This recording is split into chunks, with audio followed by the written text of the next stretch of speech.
ఇంగ్లీష్లో మొదటిసారిగా మాట్లాడాలంటే ఎలా? మొదటి పదం నుండి పూర్తి పరిచయం దాకా ఈ వివరణలో మనం స్టెప్ బై స్టెప్ అన్నీ చూద్దాం రండి. కొత్త భాషలో మాట్లాడటం స్టార్ట్ చేయాలంటే కాస్త టెన్షన్గా ఉంటుంది కదూ, అది చాలా కామన్. కానీ అస్సలు వరీ అవ్వకండి. ఈరోజు మనం చాలా ఈజీగా మంచి కాన్ఫిడెన్స్తో సంభాషణ ఎలా మొదలుపెట్టాలో నేర్చుకుందాం. ఏ సంభాషణైనా మొదలయ్యేది ఒకే ఒక్క మాటతో, అదే పలకరింపు. వినడానికి చాలా సింపుల్గా అనిపించొచ్చు, కానీ ఇదే మన సంభాషణకు ఫౌండేషన్ వేస్తుంది. కరెక్ట్గా పలకరిస్తే చాలు, సంభాషణకు మంచి దారి వేసినట్టే. ఇంగ్లీష్లో ఒక మంచి విషయమేంటంటే పలకరింపులు టైంని బట్టి మారిపోతుంటాయి.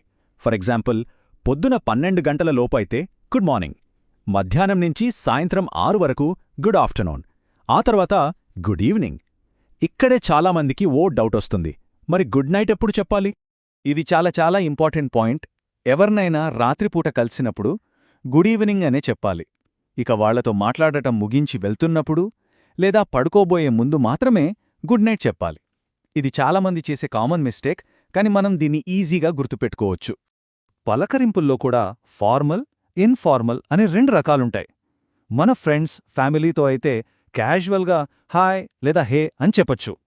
కానీ మన టీచర్స్ లేదా మనకన్నా పెద్దవాళ్లతో, కొత్తవాళ్లతో మాట్లాడేటప్పుడు హెలో లేదా గుడ్ మార్నింగ్ లాంటి ఫార్మల్ గ్రీటింగ్స్ వాడితే అది వాళ్లకు మనమిచ్చే గౌరవాన్ని చూపిస్తుంది. సో సిచ్యువేషన్ని బట్టి సరైన పదం వాడటం చాలా ముఖ్యం. సరే, పలకరింపు అయిపోయింది. నెక్స్ట్ ఏంటి? ఒకరికొకరం పరిచయం చేసుకోవడం. ఇది మన సంభాషణకు ఒక స్ట్రక్చర్ ఇస్తుంది. ఎలాగో చూద్దాం రండి. మీ పేరు చెప్పటానికి 2 సింపుల్ పద్ధతులున్నాయి. ఒకటి my name is, for example my name is Mariya. రెండోది ఐ యామ్, అంటే ఐ యామ్ డేవిడ్. అయితే మాటల్లో వీటిని షార్ట్గా మై నేమ్స్ లేదా ఐమ్ అని అంటుంటారు. ఇలా షార్ట్కట్స్ వాడితే మన మాటలు ఇంకా న్యాచురల్గా వినిపిస్తాయి. ఒక మంచి పరిచయం అంటే ఈ 3 స్టెప్స్లోనే జరిగిపోతుంది. స్టెప్ 1, ముందుగా మీ పేరు చెప్పాలి. ఉదాహరణకు hello my name is Anna. Step 2, వాళ్ళు వాళ్ళ పేరు చెప్పి రెస్పాండ్ అవుతారు. Hi Anna, I'm Marco, nice to meet you. Step 3, దానికి మనం కూడా బదులివ్వాలి, nice to meet you too. చూశారా ఎంత సింపులో? పరిచయమయ్యాక నైస్ టు మీట్ యూ అంటే మిమ్మల్ని కలవటం సంతోషంగా ఉంది అని చెప్పడం మర్యాద. దానికి అవతలివాళ్లు nice to meet you too అని బదిలిస్తారు. ఇక్కడ టూ అంటే నాకు కూడా అని అర్థం. ఇంకాస్త ఫార్మల్గా ఉండాలనుకుంటే ప్లీజ్డ్ టు మీట్ యూ లేదా it's a pleasure to meet you అని కూడా చెప్పొచ్చు.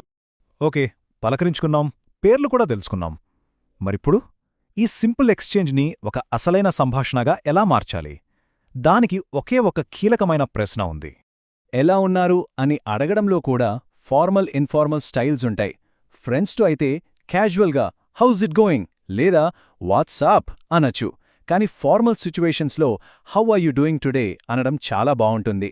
ఇక హౌ ఆర్ యూ డూ అనేది చాలా పాత పద్ధతి, ఇప్పుడు దాన్ని పెద్దగా వాడట్లేదు. సరే, ఈ ప్రశ్నకి ఎలా రెస్పాండ్ అవ్వాలి?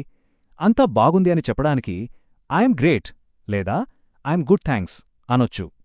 పర్వాలేదు, ఓకే అని చెప్పాలనుకుంటే ఐఎమ్ ఓకే లేదా సో అని వాడొచ్చు.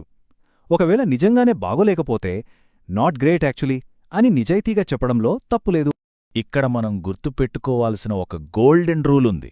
అదేంటంటే మీరు ఎలా ఉన్నారో చెప్పాక మర్యాదగా అవతలి వాళ్ళని కూడా తిరిగి అడగాలి. సింపుల్గా అండ్ యూ లేదా హౌ అబౌట్ యూ అని అడిగితే చాలు. ఇది సంభాషణను ముందుకు తీసుకెళ్లడమే కాదు, అవతలి వాళ్ల మీద మీకు ఇంట్రెస్ట్ ఉందని కూడా చూపిస్తుంది. ఇది అస్సలు మర్చిపోవద్దు. సరే, ఇప్పటిదాకా మనం నేర్చుకున్న ఈ చిన్న చిన్న ముక్కలన్నీ నిజ జీవితంలో ఎలా కలిసి పనిచేస్తాయో కొన్ని ఉదాహరణలతో చూద్దాం. ఈ బ్లూ ప్రింట్స్ చూస్తే మీకు ఫుల్ క్లారిటీ వస్తుంది. ఫస్ట్ ఒక ఇన్ఫార్మల్ కాన్వర్సేషన్ చూద్దాం. ఒకరిలా మొదలుపెట్టారు, హాయ్ ఐఎమ్ కార్లోస్. వెంటనే అవతలి వైపునుంచి hey Carlos, my name's Lisa, nice to meet you. చూశారా, ఇక్కడ మై నేమ్స్ అనే షార్ట్ ఫామ్ వాడారు. ఆ తర్వాత సంభాషణ ఇలా కంటిన్యూ అయ్యింది. Nice to meet you too, how are you? దానికి సమాధానం I'm good, thanks. How about you? గమనించారా, మనం నేర్చుకున్న ప్రతి స్టెప్ ఇందులోనూ ఉంది. ఇప్పుడు ఒక ఫార్మల్ కాన్వర్జేషన్ చూద్దాం. Good morning Mrs Johnson. ఇక్కడ మిస్సెస్ అనే టైటిల్ వాడటం గమనించండి. దానికి response good morning. What's your name? My name is Ahmed. Nice to meet you, Ahmed. How are you today? చూసారా, ఇక్కడ లాంగ్వేజ్ ఎంత రెస్పెక్ట్ఫుల్గా పూర్తి వాక్యాలతో ఉందో.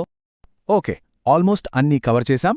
ఫైనల్గా మీరు ఇంకాస్త కాన్ఫిడెంట్గా, న్యాచురల్గా మాట్లాడటానికి హెల్ప్ అయ్యే కొన్ని టిప్స్ చూద్దాం. ఈ చిన్న చిన్న మెరుగులు మీ సంభాషణకు మంచి ఫినిషింగ్ టచ్ ఇస్తాయి. చూడండి, కేవలం మాటలే కాదు, మన బాడీ లాంగ్వేజ్ కూడా చాలా ముఖ్యం. ఫార్మల్ సెట్టింగ్స్లో ఒక మంచి హ్యాండ్షేక్ ఇవ్వడం బెస్ట్ ఇంప్రెషన్ క్రియేట్ చేస్తుంది. కళ్లలోకి చూసి మాట్లాడితే మీలో కాన్ఫిడెన్స్, అవతలి వాళ్లపై గౌరవం కనిపిస్తుంది. ఒక చిన్న స్మైల్ ఎక్కడైనా పనిచేస్తుంది. అలాగే ఎదుటివాళ్లతో మాట్లాడేటప్పుడు మరీ దగ్గరగా వెళ్లకుండా కొంచెం దూరం పాటించడం మంచిది. ఇంగ్లీష్లో కొన్ని సౌండ్స్ పలకడం కొంచెం కష్టం. అందులో ఒకటి థీహెచ్ సౌండ్, అంటే థ్యాంక్ యూలో వచ్చే శబ్దం. ఇది పలకాలంటే మీ నాలుకని పళ్ల మధ్య పెట్టి గాలిని బయటకు ఊదాలి. ఇది ట్యాంక్ లాగానో షయాంక్ లాగానో వినిపించకూడదు. కరెక్ట్ ప్రొనౌన్సియేషన్ చాలా చాలా ముఖ్యం. సరే, ఇప్పుడు మనం సాధారణంగా చేసే కొన్ని తప్పుల్ని సరిదిద్దుకుందాం. First, I'm name is John అని అస్సలు అనకూడదు. ఎందుకంటే ఐమ్ అన్నా మై నేమ్ ఈజ్ అన్నా ఒకటే అర్థం. కాబట్టి సింపుల్గా మై నేమ్ ఈజ్ జాన్ అనాలి. రెండోది, మనం ఆల్రెడీ మాట్లాడుకున్నట్టు హాయ్ చెప్పేటప్పుడు గుడ్ నైట్ వాడకూడదు. దానికి బదులుగా గుడ్ ఈవినింగ్ అనాలి. ఇక last, nice to meet you అని ఎవరైనా అంటే దానికి సమాధానంగా nice to meet you too అని చెప్పడం మర్చిపోవద్దు. ఈ చిన్న విషయాలు మన సంభాషణలో పెద్ద తేడాని చూపిస్తాయి. ఓకే, ఇప్పుడొక సంభాషణను ఎలా బిల్డ్ చేయాలో మీకొక కంప్లీట్ బ్లూప్రింట్ ఉంది. పలకరింపు దగ్గర్నుంచి పరిచయం, ప్రశ్నలు అడగడం వరకు అన్నీ మనకు తెలుసు. ఇంకెందుకాలస్యం, ధైర్యంగా ముందడుగు వేయండి. మరి ఈ కొత్త స్కిల్స్తో మీరు మొదట ఎవరితో మాట్లాడబోతున్నారు?